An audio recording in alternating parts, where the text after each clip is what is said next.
Congressman Greene, when watching MSNBC, particularly their coverage this afternoon, not so much CNN, but their coverage, they've been, because the president wasn't in court today, came up, I guess, a little earlier. They've been all over that, these gaggles. But they continue to have cuts to you, and you're clearly freaking them out. They almost make you like the cloven hoof wingman for Trump. All of Trump's evils personified in this congressman from Georgia. What has the response to you been from the crowds you've been at? Because MSNBC's making it like you're bringing a dark specter to New Hampshire. What's been the response to actual voters and New Hampshire citizens?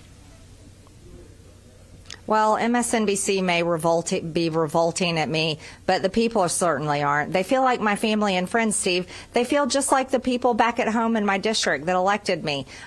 Such a warm welcome here in New Hampshire. The same was in Iowa. It always is this way when I get out among the people. Lots of hugs, lots of thank yous. Keep fighting for us, and we love you, Marjorie. And you want to know something, Steve? I was one of those rally goers before I ever became a member of Congress. I've always been a supporter of President Trump. I believe completely in the agenda. I believe in the policies, and I fight for them, and I fight for President Trump, and that's really what matters. It doesn't matter what the nasty women on The View have to say about me. It doesn't matter what MSNBC has to say about me. None of that matters, and the people could care less anyways. So I'm really excited that we're going to win this primary, and we're going to be taking it home for the American people, and I am fired up about what we're going to be able to get done when we take our country back in January of 2025. Congressman Greene, I don't think since 1968. You're raising the most important issue that people are talking about here in New Hampshire, and they're nowhere near the border down in Texas. They're talking about the border as this being the biggest national security crisis that our country has ever faced. Senator Manchin is reading the tea leaves correctly. He is also calling it out. Here's something that's going to happen.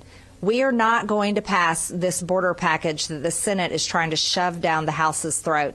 And we have sent a clear message. I've been yelling it from the rooftops at our new Speaker, Mike Johnson. He better not pass funding for Ukraine, and he better not give in and give the Biden administration and Democrats a border policy win while they're running and campaigning for re-election. That's not going to happen. The voters across the country gave Republicans the majority for a reason, because they are sick and tired of Democrat policies. And while we bragged about the power of the purse, it's time for us to use it. We've already seen 3 CRs pass this Congress. That's Nancy Pelosi's budget. That is the same budget that passes the open border policies, funds the war in Ukraine, funds the Green New Deal, DEI, and all the garbage that people are sick and tired of. But let me point this out, Steve, because this is really important for people to realize. That Supreme Court decision that was made has now put the federal government at war with the state of Texas. And if Mike Johnson moves forward funding another clean CR without fighting for our border security, without fighting for H.R. 2, then you are going to see a serious revolt among Republicans, because our voters are not going to stand for this. Neither am I, and neither are many House Republicans.